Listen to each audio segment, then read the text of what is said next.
It's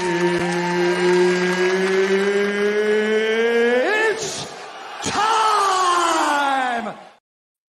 What's kicking, everybody? We are back for another episode of Pickin Fights.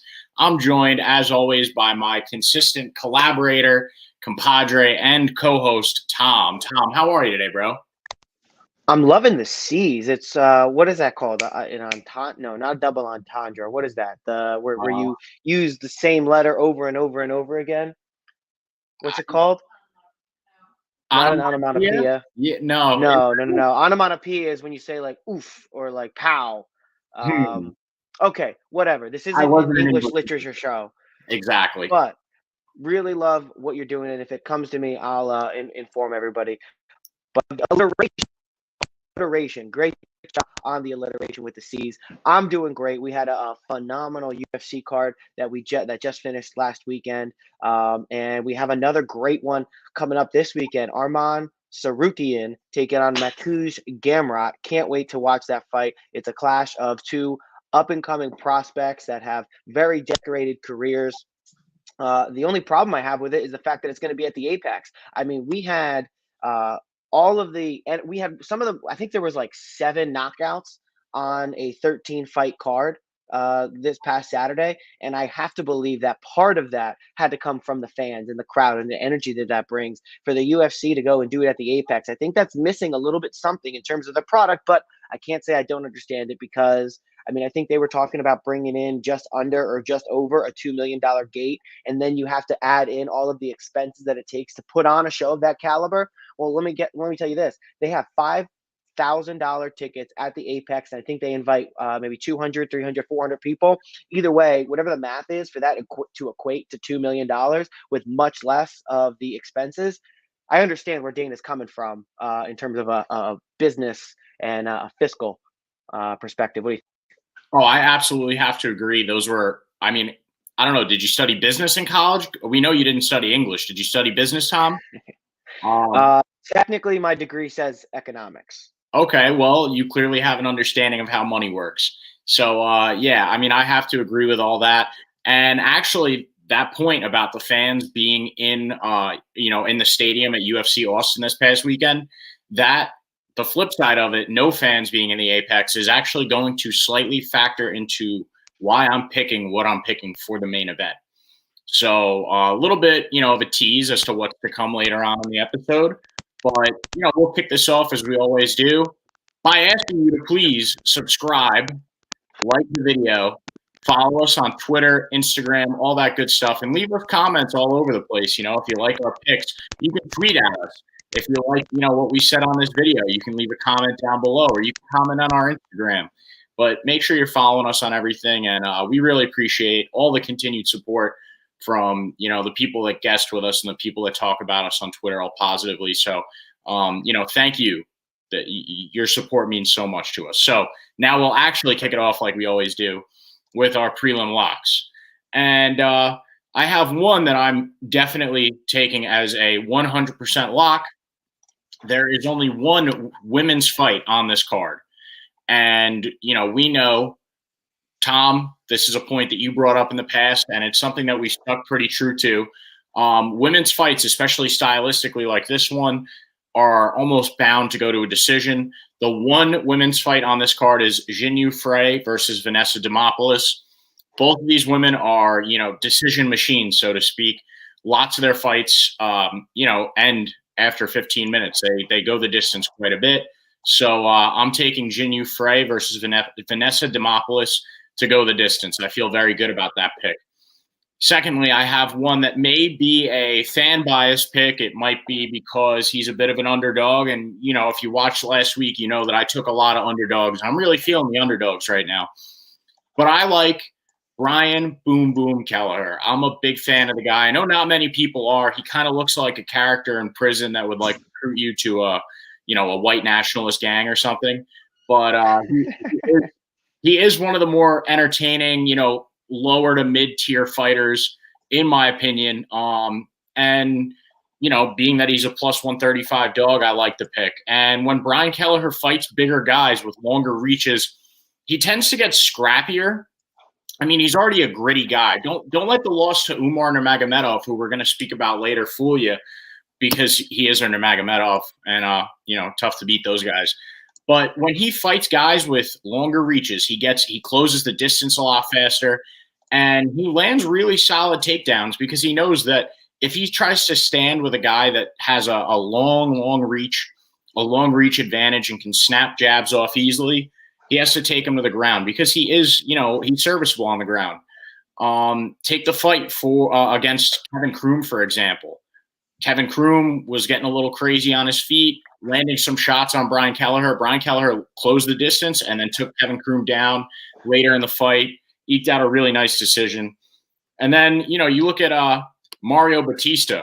Mario Batista also has a pretty significant reach advantage over Brian Kelleher. I believe it's around 8 inches. And he's very controlling on the ground. I'm sorry, Brian Kelleher is very controlling on the ground. And he likes to transition into side control after he does land those takedowns against the bigger guys. He lands mean elbows and, some pretty vicious knees to the body out of side control. Like I said, he's not a top-tier guy, but he has experience against various contenders. Guys have fought Brian Kelleher and worked their way up through that bantamweight division. And he also has, a lot of fights against mid-level bantamweight guys. He has great gas tank management. He is a bit streaky, but I do believe in his experience level. The guy has, 30-plus professional fights. And if you follow him on Instagram, maybe this is me reading into this a little bit too much, but I have followed him for quite some time. And he does go into this mode where he gets off social media. He loses a fight. He gets off social media. He basically, zeroed out his Instagram until today, fight week. He's just showing pictures of him traveling to Vegas. But he essentially shuts himself off from the world, trains super hard, and when Brian Kelleher gets like that, he typically comes out with a win, really definitive wins as well. So I'm rolling with Brian Kelleher this week against the slightly inexperienced Mario Bautista. What do you think of those two picks, Tom? Yeah, really interesting. First, we'll go with Brian Kelleher and work backwards. I know the segment is called our prelim locks, but we were discussing before the show that we may change that to prelim notables. Let us know in the comments if that's something that you would be particularly interested in, if instead of us just giving you the locks and the people to bet on the prelims, because sometimes with these cards that can get a little challenging. And as the level of competition raises, as the notoriety of these different fighters becomes an upper echelon, an upper tier. That was terrible sentence, but as all of that stuff begins to raise, it's going to be harder to give you some locks. But I think there's a lot of notable fights that are really going to be close, maybe contain somebody who's up and coming that I think you guys should know about. And we want to talk about it. Same thing, kind of with Brian Kelleher, been in around the block a little bit, a notable name. It might be someone that in this case, maybe not a lock, but maybe it is a lock, like you were saying with his Instagram and the traveling and, kind of doing some of that math and the arithmetic, to try and figure out who's the win and who's the lock. But nevertheless, I statistically have not done well betting on Brian Kelleher. So I'm going to stay away from that one. I like all of the reasoning you gave. And then looking at the earlier fight, Vanessa Demopoulos versus Jinyu Frey, I like that one to go the distance a lot. I don't think either of these women have top caliber put away power. I don't think they have the volume that's going to be needed to put somebody away at the later rounds of the fight. And I think being a 3-round fight, and especially because I believe they're leading off the card, I think the UFC isn't necessarily expecting fireworks here. So I like that one to go to decision. And I have some prelim locks of myself for my own. I like TJ Brown to get the win this week. Reason is TJ Brown he's going up against a grappler in Notre Dame Bianche. I believe that's how you say his last name. If not, I said it confidently enough to where people would believe me if I told them I didn't, if I knew exactly how to say it. But TJ Brown is the partner of Bryce Mitchell. His opponent is a grappler. He's faced grapplers in the past. I know Bryce Mitchell didn't take a ton of damage in his most recent fight, so probably helping TJ get prepared. TJ Brown typically comes on later in the fights. This could still be close. Shenyang, can fall off in the later rounds, and that's when, like I said, TJ Brown can come on. But ultimately, I like TJ Brown because of his training camp, because of his training partners, and because of the stylistic matchup. And then you have Tafon Tafon Nchikwu versus Carlos Olberg. And I'm going with Tafon. He's a tough guy. He's a tank of a man. He's looked really good before the flying knee that lost him the fight against Azamat. He did really, really well. He gave Azamat a run for his money up until that flying knee point. Sometimes that just happens in striking and happens in the UFC when you're with guys of this caliber. But Carlos Olberg hasn't looked great lately. I think the competition and the ability to throw forward, or the competition for Tafon Nchikwu has been better than the competition for Carlos Olberg, but his ability to come forward, throw volume, use leg kicks, and overall just his motivation to win this fight, a little bit younger in his career, looking hungrier. I like all of those things when picking a fight. So I'm going to go with Tafon Nchikwu as my prelim lock or prelim notable. So I have Tafon Nchikwu and TJ Brown. You have Jin Frey and Vanessa Demopoulos going the distance. And what do you think? It's a lock for Brian Kelleher? That is one of those ones that it's like, I wouldn't necessarily call it a lock. I mean, I personally will be locking that one in. For the people at home that tail us religiously week by week, you may want to, if you really believe in me and if you, believe in Brian Kelleher, sure, it's a lock for you. But there is that chance that Mario Bautista, comes in and gets the win over Brian Kelleher. I feel very strongly about Brian Kelleher, just not strong enough to call him a lock. But I do like your picks, though. I really like the TJ Brown pick. The camp is really what stands out the most to me.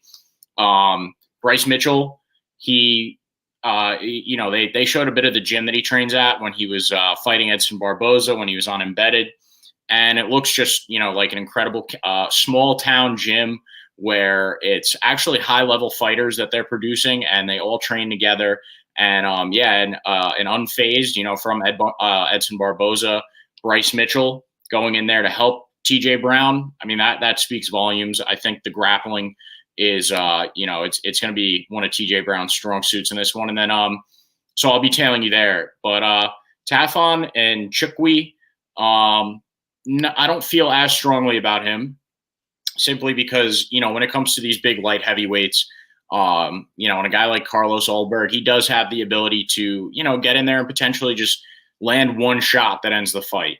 So I tend to stay away from some of those, but me personally, I'll be tailing you. I won't put it on my picks for the end of this episode, though. Unfortunately, sorry, Tom. Well, hold on. And I'm just remembering this now. I didn't major in English. No, I did not. But I was able to pull alliteration out. So let's not start jumping on my English and my English lit skills. I don't know why that just prompted me to defend myself about my vernacular, but I consider myself at times somewhat of a Stephen A. Smith, pulling out the verbose wordage. So, it was no shot to you whatsoever. I didn't see it. I couldn't remember what an alliteration was either. But I don't forget, I did compliment your economic skills. So that's true. That's true. No focus on the positives. Yeah, it was not a backhanded compliment whatsoever. I feel like, if anything, you have to be someone that studied English for quite some time to have alliteration at the tip of your tongue, just ready to go. Well, let's not get ahead of ourselves. Let's not give me too much praise for my English vernacular here. Let's move on to the main card. Yes, with, one of your favorite fighters. Yeah, I mean, this is a guy I picked against him in his UFC debut against Phil Hawes, because Phil Hawes is he's pretty good, man. But Chris Curtis has proved me wrong every step of the way. I did pick him to win by knockout against Brendan Allen, and I do like Brendan Allen as well. But Chris Curtis, there's just so much that I like about him. He does so much right. That counter left hook, I believe, against Phil Hawes was really what put him on the map in the UFC. And it's one of those highlights that you can watch over and over and over again. And then he finished Brendan Allen, just, punches, knees. I believe it was up against the cage. And Chris Curtis, he's got really heavy hands. His nickname is the Action Man, and clearly for good reason. He's a dog. He just gets in there and he wants to throw have entertaining fights and throw crazy punches. Some of the things that he could do better. Some of his punches loop a little bit too much, and he can get rocked from time to time. He hasn't really been super rocked in the UFC yet, but pre-UFC he did get a couple of nice shots landed on his chin. But he's someone that I was actually looking forward to joining the UFC for a little while because he is training partners with Sean Strickland. Sean Strickland jumps around quite a bit, and Sean Strickland is reaching that upper echelon of the middleweight division. So for him to consistently train with Chris Curtis, who is also making a name for himself at this point in that division, it does speak to Chris Curtis and what he brings to the table in terms of his stand-up game. I mean, it's incredible, and he's so creative. He's gritty. All the things that we like as a fan. He's almost very like Michael Chandler-esque, where he just wants to put on great performances. Because me personally, I haven't heard him speak about, I want to make a title run at some point. He knows he's a little bit older in his career, and he likes to just get out there and fight for our entertainment. Classic gladiator stuff. So we have to appreciate that about Chris Curtis. Finally, I do think he will probably be working his way up in this middleweight division very quickly if he keeps up the performances that he has. And, if he puts another one up this weekend, Rodolfo Vieira, he's nobody to scoff at. But I do feel like we were robbed of the DDP Chris Curtis fight. I can't wait for that to happen as a main event on a fight night at some point, because there's going to be absolute fireworks between those two guys. And, I think as time goes on, they're going to be two of the more prominent names in this middleweight division. So with all that being said, I'm rolling with Chris Curtis, huge fan of his. He seems like a cool guy outside of the octagon, and, he just wants to absolutely scrap for our entertainment. You can't not like a fighter like that. It's not even fan bias. I genuinely believe he's going to win this week. What do you think about that one, Tom? Yeah, I mean, I'm going to agree with you. I am going to pick Chris Curtis. A little hesitation because when I reluctantly pick people after picking against them, and then finally get on them, a lot of times it ends up not going my way. So I might be bad luck. So, just know that the jinx is out there. But for Rodolfo Vieira, he fought Dustin Stoltzfus recently and was getting, hit by Dustin Stoltzfus. And, a punch from Dustin Stoltzfus is a lot different than a punch from Chris Curtis. Chris Curtis could absolutely put you out with any number of those punches that Stoltzfus was landing. So that makes me slightly concerned about Rodolfo Vieira going into this. But Vieira is going to have a level of grappling and submission jiu-jitsu that Chris Curtis doesn't. But that the thing here is that Chris Curtis is actually going to not be at that much of a reach disadvantage. He might even have the reach advantage here, which is a little extra juice for him, being a smaller guy in terms of frame and reach and distance. Having that where he doesn't have to overcome that reach disadvantage, I think is going to actually be really good for him in terms of his stand-up ability, which he had the advantage on anyway. I think he's looked very solid lately. I think he's put on more weight and he's looked more full as he's come into this fight, which could help him with denying the takedowns of Rodolfo Vieira. If Chris Curtis is able to stay safe, I think, and if he's able to stay safe and get the win over Brendan Allen that he did in his most recent fight, I think that's really a good sign for him and his grappling ability. Like we said, also, Phil Hawes, we saw Phil Hawes come out and, have a great showing against Deron Winn. He wasn't ever really in any danger of being taken down by the wrestler. So, and, a really good ground game for himself and Phil Hawes. So there's a lot of things that are making me really confident in Chris Curtis. For Rodolfo Vieira, he's a grappler for sure. Hasn't been that dominant in the grappling area as you would hope, being a grappler first. He's been subbed by I think it was Anthony Hernandez. That might not be right. Alex Hernandez. Yeah. Alex Hernandez. Yeah. Subbed by Alex Hernandez, which not a terrible loss, but like I said, his win over Stoltzfus doesn't look great considering he was getting touched later on until he won it in the third round. But, just not looking great. Chris Curtis, he's having his chance here to make more money, become a star. He has momentum, better training partners, performed well against grapplers before. I'm locking in Chris Curtis.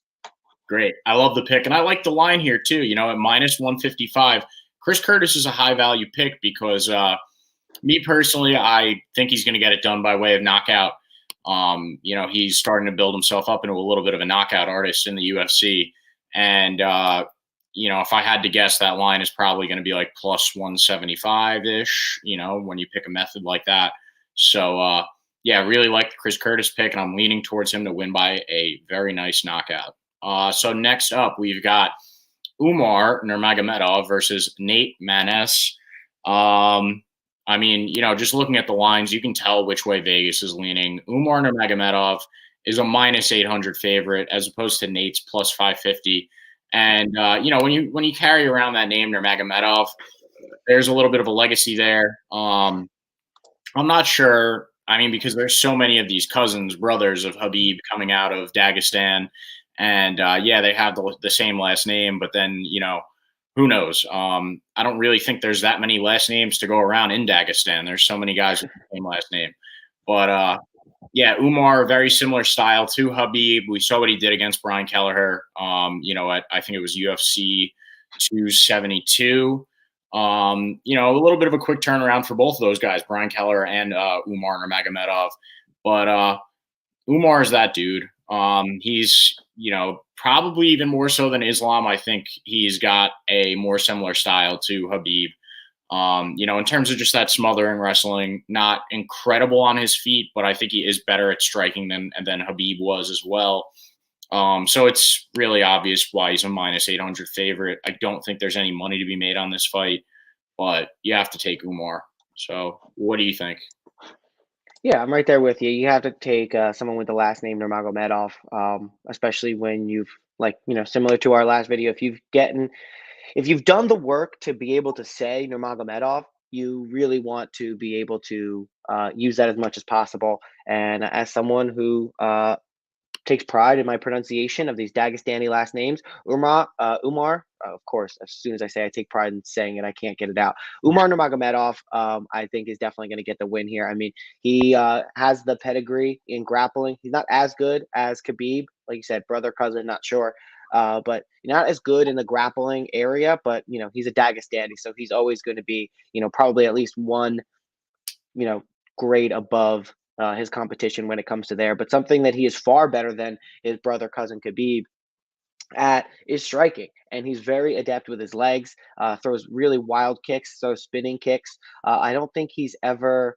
Or maybe I'm getting him confused with Shavkat Rakhmonov. One of them has never not landed a spinning kick. But I mean, even to consider Umar Nurmagomedov kind of in a similar sphere of striking as Shavkat Rakhmonov kind of speaks to what I think of Umar Nurmagomedov's striking ability.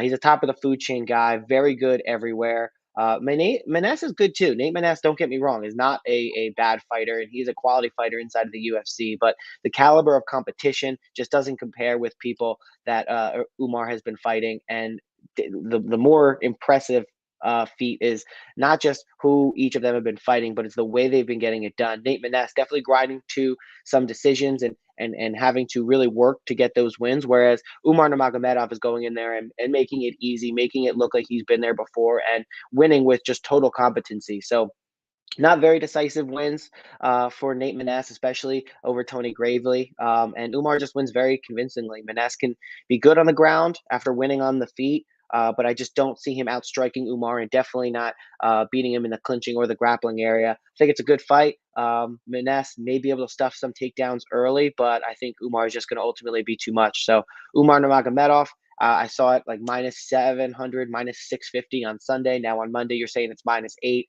That looks more like a parlay play to me than anything else. Yeah. I hope I didn't misspeak in there saying that Umar wasn't good at striking because he's similar to Habib. I meant to say that he's much better at striking than Habib. Habib wasn't as good at striking as Umar is. But, that's all good. So moving on to the next one, we've got Thiago Moises versus Christos Giagos. And I think it's going to be a very nice weekend for Thiago. I think he's going to have a really nice, solid win. He has some pretty solid striking. He did go, a full 15 minutes and was competitive with a guy that we spoke about last week, Damir Ismagulov. And he has the ability to also land takedowns and potentially gas out Christos Giagos on the ground and, maybe submit him as well, because he does have really solid jiu-jitsu. And then, you look at Christos, and he doesn't really have, or he really hasn't shown that he's got the ground game to handle Moises if he's stuck on the bottom in a really unfavorable position. Giagos has fought great competition and really hasn't looked good against anybody. Some have beat him pretty easily. He actually fought, was it Mateus Gamrot or Arman Tsarukyan now? Forgetting it was Arman Tsarukyan. Yeah. And he got finished on the ground by Arman Tsarukyan. That was actually, one of Arman's better, most recent wins. But, I think that Thiago Moises, in my opinion, he's going to have the upper hand throughout this entire fight. And he's going to get things done how he wants to. He's going to have the option to finish it by way of submission, maybe ground and pound on the ground, or even win a decision. So it's really up to Thiago Moises this weekend. It's his fight to lose. What do you think about that one, Tom? Again, just another one. I agree with you, and I forgot about these for our first two, but this one is going to be a super lock, just like the other two on this main card, and I suspect there might be a couple more. Thiago Moises is very good. He's a very good grappler. He had a very close fight with Islam Makhachev until he made a mistake and got choked out in the fourth. It was a very, very close fight, and being in a close fight with that caliber of guy, really. Those losses don't necessarily count like losses when you're talking about fighting a guy like Christos Giagos. The Alvarez loss that Thiago Moises has doesn't look that bad considering. Joel Alvarez is, he's still pretty good. He is a really, really good and accomplished striker, submission jiu-jitsu. Moises has a win over Bobby Green, which is never going to get scoffed at from me. A very versatile guy, good BJJ, like you mentioned. Grappling submission game is very good. Win over Hernandez looks really good as well. He's that type of guy who's going to strike to grapple and grapple to sub. Christos Giagos, he's kind of got a weird career. He fights the best of the best and loses convincingly, and then he fights the bottom of the barrel of the division, and then he wins. But some of those wins aren't phenomenal either. Those are tightly contested bouts. So there's nothing to suggest for me that Christos Giagos is going to be able to hang with a top plate competition like Thiago Moises. I don't know if this is going to be super close. He has a susceptibility to get subbed, so not the best stylistic matchup for him going against a guy who is going to strike to grapple and then grapple to sub. So I'm thinking Thiago Moises, submission in maybe the second, maybe the third round, depending on how Christos Giagos goes. But I go Thiago Moises submission in this one. Yeah, I'm definitely leaning towards a submission as the outcome in this one. I'm glad we got that super lock in there because that one is probably, besides Chris Curtis, that one's probably the one I feel strongest about. So I like Umar Nurmagomedov, to be fair. Well, I'm never, but, for money to be made from that aspect, fair. Yeah. Quick gambling lesson for anybody at home that's watching this. Any of our friends out there that maybe aren't so deep into this world. -800 actually means that you have to put $800 to win 100. So 8 to 1. Yeah, 8 to 1. Yep. So take that as you will. So next up, we've got John Parisian versus the Parisian Alan Baudot. And I think, when it comes to heavyweight fights like this, it's something I mentioned with one of your prelim locks. It can be a little bit tougher to pick because this is a close fight in terms of the lines. It's -110 for Parisian and -115 for Alan Baudot. Slight, ever so slight favorite, but almost even. And, especially when it comes to the nature of our show, where we have to pick we pick every fight on the main card. We pick a fighter. I love this show, but there is those moments where I'm like, oh man, I almost wish I didn't have to pick something in this fight, but that's the nature of the beast. So, and these types of fights, these heavyweight fights, it can end early, whether it be due to a poor gas tank, because some of these guys are fat, heavy dudes, and, it could be a single shot that ends the fight, or, sometimes there's a little bit of unexpected grappling because a lot of heavyweights do like to stand and bang with each other. But another thing to take into account too that makes this one hard to pick is because MMA math doesn't really work here. Sometimes when I'm unsure, I'll go and, look at previous records and try to figure out, all right, who has a win, loss to this guy. They both have losses to guys like Parker Porter, unanimous decisions there. I think Alan Baudot looked slightly better in the loss to Parker Porter than Parisian did. But I'm going to have to also go with Baudot here because he's in better shape. has the better gas tank, and can sometimes land heavier shots off of his feet. Another thing to pay attention to is he's coming out of MMA Factory out there in France, training with Cyril Bongamingan. And Cyril Gane is actually training for a matchup against Tai Tuivasa as well. So, I mean, that gym is producing great heavyweights. Francis Ngannou initially came out of MMA Factory. So a heavyweight like Alan Baudot, the stuff that he's in better shape than Parisian, but also the camp that he's coming out of seems to be producing some of the best European heavyweights in the game right now. And that makes me feel slightly more confident in him. Initially, I went into this not thinking I was going to touch this with my wallet, but the more I think about it, I'm starting to feel better about the Alan Baudot pick. So yeah, I'm definitely rolling with Alan Baudot here. What do you got for this one, Tom? I'm going. If I have to pick, I'm going with Alan Baudot for the sheer fact that he looks like an athlete and Josh Parisian does not. Josh Parisian can gas later in fights, so can Alan Baudot. Neither of these guys are particularly impressive. The most shocking thing about this is the co-main, or whatever you want to call, third top.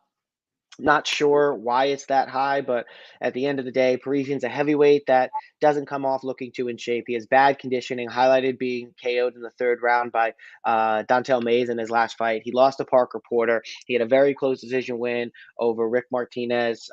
Josh talked about being in a bad mental state, not training for the fight that happened versus Mays, thinking it was going to be more of a stand-up style, ended up being a ground style. Spotty opponent, spotty say, and overall just not great in any particular area. Alan Baudot, he has much less octagon time and a questionable competition too. Getting into the UFC off a loss to a 0-0 guy without having fought in 3 years. That 0-0 loss was by KO in Extreme Fighting Championship Africa 61. Like I said, took 3 years off, then was KO'd in the first round by Tom Aspinall. Part of a good camp, including Cyril Gane. So maybe he is going to improve, but he is in the latter stages of his career. And being 34, it's not super old for a heavyweight, but it's not like you are going to see a ton of improvement as the time ticks off the clock for him. I think, maybe there could be some of that osmosis or the rub, as they call it, being in there with Tom Aspinall. But, at the end of the day, Parisian has a tough time on the ground. And I think Baudot may be a little bit better slightly in the stand-up. There's just not a whole lot to go on here. I think, like I said, appearance alone is going to be the thing that sways me over to Alan Baudot. And I like that he's training with Bongamin Cyril Gane, who's also in camp. I think he also could have won against Parker Porter, but it was really, a close fight there. I think he takes his career a little bit more serious. But like I said, both not very good and not exactly sure the placing of this on the fight on such a high, this is a great card. So why are you going to highlight, some of your lower quality talent so high on the main card? I'm not exactly sure. Again, it's Monday. We could probably see a lot of these bout orders change, but it would not surprise me in the least. Actually, I feel more confident that they're going to move this off the main card than that Alan Baudot is going to win. What do you think, Chance? What's up, Chance? Yeah, I definitely agree. But this is a little bit of a trend that we've been seeing with the UFC with these fight nights, putting low-ranked heavyweights really high up on cards, on these fight night cards in the Apex. I guess they're just hoping for like some sort of crazy, finish, a wild knockout that puts a lot of eyes on the card itself and attracts people to come to more, or stream or watch more UFC fight nights with these big heavyweights on there. There's action. But yeah, I don't think this one's going to be crazy. But you do bring up a good point that Parisian has a hard time on the ground. And, maybe this is looking into it too much, but I believe it's Fernando Lopez that runs MMA Factory. Great coach. I'd like to believe that maybe he's looking into Cyril Gane's loss to Francis Nurmagomedov with all that wrestling in there. And he's starting to work in wrestling with his fighters. And maybe that'll be something that Alan Baudot comes out and tries to flex that muscle a little bit. But, that may be looking into things a little bit too much. going up to the next one, we've got Neil Magny versus Shavkat Rakhmonov coming out of Uzbekistan. I'm a big fan of Shavkat. I think he holds a similar like boogeyman type of, I don't know, Mystique. mystique that Hamzat Chimaev held there for a little bit before he took his big step up in competition. And I think a lot of people out there agree. He was this little boogeyman type of guy for a while, and Neil Magny happened to decide to sign his name next to the dotted line. I don't think that was a smart decision for Neil Magny. He does like to take some up and comers. And Shavkat hasn't really had crazy competition just yet. He did fight Alex Cowboy Oliveira, beat him with a guillotine choke. That was quite some time ago in Abu Dhabi, I believe, on the Habib. It was either the Habib Poirier or the Habib Gaethje card. I think it was Gaethje. And then his last fight was against Carlston Harris. Great spinning kick to end that one. Shavkat Rakhmonov, there's not a lot to say other than he can do it all. He's great at grappling, and he's got really good jiu-jitsu. And he might have been the one that you were talking about the spinning kicks, never having missed a spinning kick. Right. I knew it was either him or it was Umar. Yeah. Umar Nurmagomedov. I was going to say, I have a terrible memory. I can't even remember what we were talking about 2 fights ago. So, I had to look back at my notes. I think Shavkat might have been that. He might have been the guy. I could be wrong, but you just look at his striking and it's creative, but it's also very technical. And oh man, now I'm looking for words that I can't find. Anyways, creative. Yeah, it's creative. But it's also like when you go for like a basic layup in basketball instead of like something fancy. What do they call that? The basics. He does use a lot of the basics when he's out there as well. And he uses the basics to set up a lot of the creative stuff that he does. Fundamentals? Yeah, the fundamentals. Yes, his striking is very fundamental. And then the vocabulary king of pick fights right here. Maybe he did take a couple English classes in college. But he uses those fundamentals to set up really exciting stuff. And Neil Magny did get hit a couple of times in his last few fights. Max Griffin landed a good shot on him. Jeff Neal landed a couple good shots. Robbie Lawler landed a couple good shots 4 fights ago against Neil Magny. So Neil Magny, we've seen this. He's a guy that his defense isn't always the most sound. And Shavkat Rakhmonov he's just going to annihilate him on the feet. I don't think that this is like the step up in competition that Hamzat had against Gil Burns, the way that it immediately puts him, into that top 5 or title picture talks. Excuse me. But Neil Magny is certainly a significant step up from the Carlston Harrises and the Cowboy Oliveiras of the world. So Shavkat Rakhmonov coming in at -400, but I like the pick a lot. And the only thing that worries me is, -400, like we said, that's not a great money-making pick. And to pick a way that he's going to get it done is also tough because he can do it all. Right. That's the thing that worries me here. But, decent enough parlay leg. What do you think about that one, Tom? I think the only safe bet here is to take it money line. Because Shavkat is so good in so many areas, and including his fight IQ. If he knocks a guy down, you're not going to see him go in there and immediately try to finish with hammer fists. That's not the most intelligent way to go about it. He can get somebody, if they shoot a bad guillotine, he can lock him up in a Darce choke like we saw last week with Kevin Holland. I think Kevin Holland is only improving, especially at the 170-pound weight class. So back to Shavkat Rakhmonov, he's got power. He's got smart striking. He has an intelligent ground game. We've seen him be very, very well-rounded and high level in all areas. His win over Carlston Harris was highlighting how he can download an opponent's move and then capitalize on the fly with, I know there was a couple instances where he was faking a leg kick. He would go up top. He would fake something, and he would notice that Carlston Harris would pick up his right leg and his right arm to block, and then he was able to use that 1 or 2 more times later on in the fight and just totally pick him apart. Now, Carlston Harris isn't a top-level competition. I'm definitely taking Magny. Actually, why don't I get the bigger box here because I'm talking.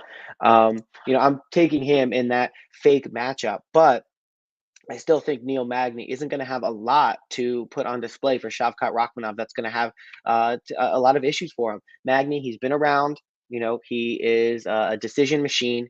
He's also often in very, very close fights. He doesn't get finished. He does stay safe. He's got a solid chin. His grappling can leave a little bit to be desired here and there. He's been able to hold his own with Michael Chiesa on the ground for periods of time, but ultimately was able to show a weakness there against the top level competition. And I think Shavkat Rakhmonov is inching himself into that top level of the grappling side of things too. Everybody knows that he's got a really, really intelligent striking game. You and I have mentioned it 6 times so far in the last 3 minutes, but I think Shavkat is just better on the feet, probably better on the ground too. He's quicker. He's not as long, but does pack more of a punch. Magny, he's a gatekeeper at this point in his career. I don't think there's really anything that he's going to be able to do to counteract Shavkat Rakhmonov. Props to Neil Magny for taking the fight against such a high caliber and quality opponent. But yeah, I see Shavkat. Hard to pick a decision and a way he's going to do it, just because he is so well versed in so many different areas. Neil Magny does stay safe. This could go to a decision because Magny is able to stay away from him. This could, be a knockout by one of those creative leg kicks that Shavkat has, or Shavkat could hit him a couple times to the body. Neil Magny goes for the ground game, expecting to win it there, and then Shavkat could either finish him via submission or by TKO. He's just that good. He's kind of not a master, but inching close to a master of all areas. And I'm really, really excited to see Shavkat Rakhmonov eventually one day against Khamzat Chimaev. I think that's I think there's a little bit of boxing that's going on here where they have these two guys that everybody that a lot of the fans want to see fight, but they don't want to just throw them in and potentially lose one as a high caliber quality opponent and contender. So they're going to have these guys get matched up kind of across the board from each other, having parallel careers, and then once they both are at the pinnacle, have them then fight and then rake in all the money. I mean, there's a sweet science to this, to being a promoter, and I think Dana White's got it down pat. Yeah, the only problem is, right, we all want to see the Khamzat Shavkat fight at some point, because of that mystique and that boogeyman aspect of it. But God forbid one of these guys does lose along the way, right? Like, Khamzat has raised himself, up through those rankings, and he's up there now. But, Shavkat, Neil Magny's not going to put you up there right away. And if there is a situation where Shavkat somehow loses, which I mean, that's probably the furthest thing in my mind from possibility. But, that is one of those things that you potentially lose out on if, you don't put those guys in against each other pretty soon. But, yeah, you do have to build them up a little bit. You got to build up this legend, to take that mystique and drive it even further. So with all that being said, we're going to take it to our main event now. And this is a really good fight. These are two guys that a lot of casuals won't know their names, whether that be because they're hard to pronounce or they don't get spoken about, a lot in the public eye, whether it be on ESPN and all that. But we've got Arman Tsarukyan versus Mateusz Gamrot. Mateusz, I think. Okay. I'm just going to call him Gamrot for all intents and purposes. Fair. Safe. Yeah, exactly. Can't mess that up. But this is a great fight, and it was one that was supposed to be made earlier, a 3-round fight, I believe, on a pay-per-view card a few weeks back. These guys have had a couple weeks to train and, get ready for the 5-rounder. And I think it's deserving of a 5-rounder. The talent's definitely there, and the gas tank is there, more so for one man than the other. And in my opinion, that is Arman Tsarukyan. I think he's a high-level prospect. He's got a great run in the UFC going right now. And the only blemish on his record in the UFC was in his debut, in which he took on Islam Makhachev on short notice. But he nearly outclassed Islam to a decision. He also won his last 2 fights using his hands to TKO Christos Giagos, a guy that we spoke about earlier, and Joel Alvarez, who came up earlier in conversation as well. Even before the UFC, he fought pretty solid competition. One of the things I noticed going back and watching Tsarukyan's old fights, he's got really high-powered leg kicks. He's taken multiple guys off of their feet using his leg kicks. And over 5 rounds, I think they're going to damage Gamrot pretty badly. Especially Gamrot, he does sometimes like to put a little bit more pressure on that front leg and try and throw heavy strikes with his hands. But when I see Tsarukyan, I see a jack of all trades. He can stand, he can grapple, and he does it all very well in all departments of mixed martial arts. He's a true mixed martial artist when it comes down to it. I've been impressed by him over his career. his gas tank is really solid, and it's going to carry him through the entire fight if it does go 25 minutes, because he's one of those guys that seems to get better as a fight goes on. And I don't believe he's been in a 5-round matchup yet. So it's going to be interesting to see, right? Because like sometimes the third round has been his best round in his longer fights. So if he does continue that trend into this one where it's 25 minutes, 5 rounds, I mean, those third, fourth, and fifth rounds could be extremely impressive out of Arman Tsarukyan. He's not necessarily a finisher, despite the fact that he did win his last 2 fights by TKO. But, also another thing to keep in mind, this happened last week, although that was slightly different. That was in Austin, where there was the crowd. A lot of these 5-round, more fight night, not so much pay-per-view events have ended. Not many of them have ended in finish. A lot of them, have gone the distance. So I think that's something to keep in mind here, especially because there is no crowd. I think that is going to be something that, affects a lot of these Apex fights and could potentially affect this one.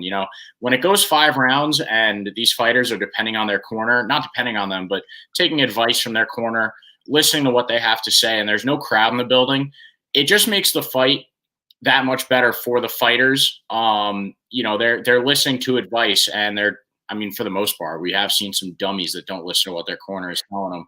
But, they take a lot of that into account. Kay Hansen.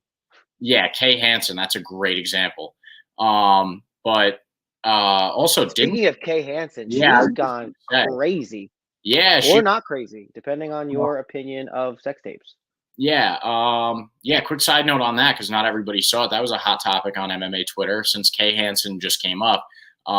She went from, and not that I follow her OnlyFans, but this is like the topic of conversation. Trust me, I would not be paying. Yeah. Way to weave that one in there. That definitely absolves you of all. I mean, there are OnlyFans that I'm a little privy to, and Kay Hansen is not one of them. But because part of it is because in the past she was only posting like bikini photos, from my understanding, and from your understanding, yeah. Listen. That's what I got out of what people were saying. And if you want to see, her in a bikini, just look at weigh-ins. But yeah, then they were saying that she did a full-on like. Doesn't she wear a shirt for fighting? I think so. Yeah, and she's going full nude, getting her back blown out on OnlyFans now. So. I guess good for Kay Hansen. I don't know. Whatever. Interesting topic. That was brought up totally organically, not planned whatsoever. Just figured I would fill in the people at home. If that's what you're into, like our one friend, Cam for Men of Order, I'm pretty sure he's, he likes Kay Hansen quite a bit. It's either him or Jev. But, yeah, if Cam is watching this right now and I have that correct, you might want to take a deeper dive into Kay Hansen's OnlyFans, my friend. But, yeah, anyways, I digress. So, Arman Tsarukyan listens to his corner. That was a long-winded way of saying that. Kay Hansen, listen to your corner. Anyways, statistically, he has a better chance of, in my opinion, taking this to 5 rounds, because that is what he's good at. He has outclassed really good fighters in the past. I think that he could outclass Gamrot for 5 rounds. I do think there's also a chance that, Gamrot, because he does have good jiu-jitsu and a good ground game, that he does try to take Tsarukyan down at some point, try and use that solid jiu-jitsu. But I think Arman has the ability to escape most of the attempts and gain a favorable position on Mateusz, however you say it, Gamrot. So I'm rolling with Arman Tsarukyan here for all those reasons, and I really think that being in the Apex this week benefits. What do you think about all that stuff? Listen, with such an elongated reaction and feedback and analysis, what's left for me to even say? Thank you to, in the comments, Tsarukyan now minus 260 to Gamrot's 220.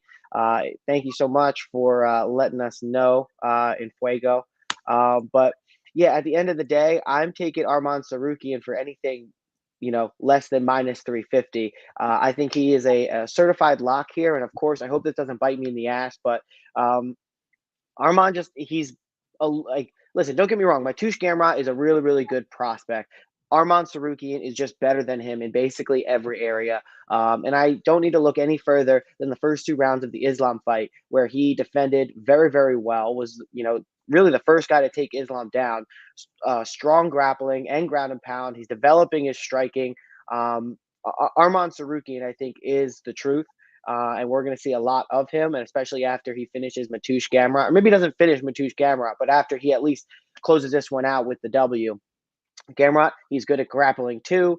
We've seen some submission ability from him, decent on the feet, been pretty dominant in most of his performances. But against Guram Kutateladze, or Kutateladze, or against Guram, he ended up not getting the win in that one, and we saw Guram go on and take the loss to Dasmir Ismagulov. I will say that I do think Guram won that fight too. But I just think Arman Tsarukyan is better in pretty much every area, better at everything that Gamrot does. Both of these guys are good up-and-comers, but I think the future and the win is going to be on the side of Arman Tsarukyan, and he's got, better grappler, longer reach, more power, good defense. Everything you need to look at to pick a fight is going to be on the Arman Tsarukyan fight, or on this Arman Tsarukyan side. So I guess with that being said, is there anything else that we want to talk about here before we go into our pick rundown? Just thanks as always to our friend Fuego. Great guy, great supporter of the show, and we look forward to having him on here at some point. So yeah, thank you, Fuego. Really appreciate it. But yeah, let's do our pick rundown. All right, and once I get them, and cue the music. All right, so for my prelim lock, I'm going with Jinyu Frey with Nestor Demopoulos to go the distance. I'm also taking Ryan Kelleher to get a win over Mario Bautista. I'm going to tell you on your pick with TJ Brown, and then on the main card, I'm going with Chris Curtis over Adolfo Vieira, Umar Nurmagomedov over Nate Maness, Thiago Moises over Christos Giagos. I'm going with Alan Baudot over Josh Parisian, Shavkat Rakhmonov over Neil Magny, and Arman Tsarukyan over Mateusz Gamrot. What do you got, Tom? All right, I have.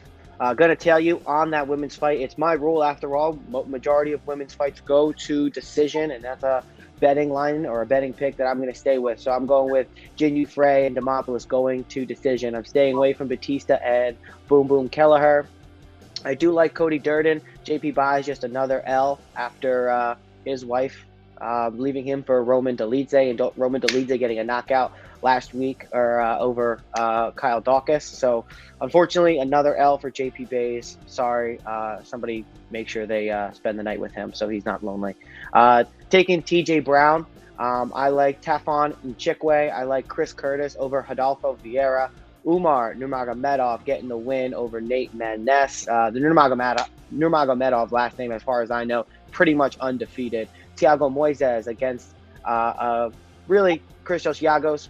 Poor Christos Giagos. I don't know why he keeps taking these fights. He either fights bottom of the barrel or cream of the crop, and hasn't looked particularly good in any of them. Speaking of looking particularly good aesthetically, Alan Baudot does over Josh Parisian, and that's why I'm picking him. Shavkat Rakhmonov, great fighter. Really expect to see big things from him. Unfortunately, it's going to be at the unfortunate behest of Neil Magny. Behest, another great word, showing off my vocabulary strength here. And Arman Tsarukyan over Mateusz Gamrot. Tsarukyan kind of sounds like something that a player in Mario Party. Tsarukyan, like as he in the middle of like throwing like a fireball or something, or whatever. Yeah. So those are my picks. Yeah, kind of sounds like an old school Pokemon, Tsarukyan. Anyways, thank you for watching. If you've made it this far, please subscribe if you haven't already.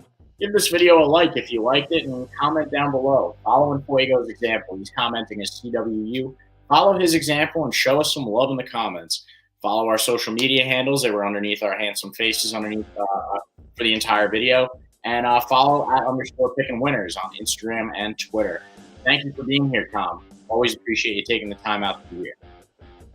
No problem. Thanks for, it's our show, so I was going to say thanks for having me, but thanks for joining me each week. And, I'll send you a thank you card sometime. I think we're in week 4 of our 10 or 11 week stretch of UFC fights. So, still got an uphill battle before we even have a break coming up. So, hope you're locked in. Keep it to Pickin, keep checking in the Pickin fights. Eventually I'll learn how to speak without messing up, but, can't wait for the fights. Good ones last week, good ones next week, good ones the following week. So can't wait, and have a good night. Yeah.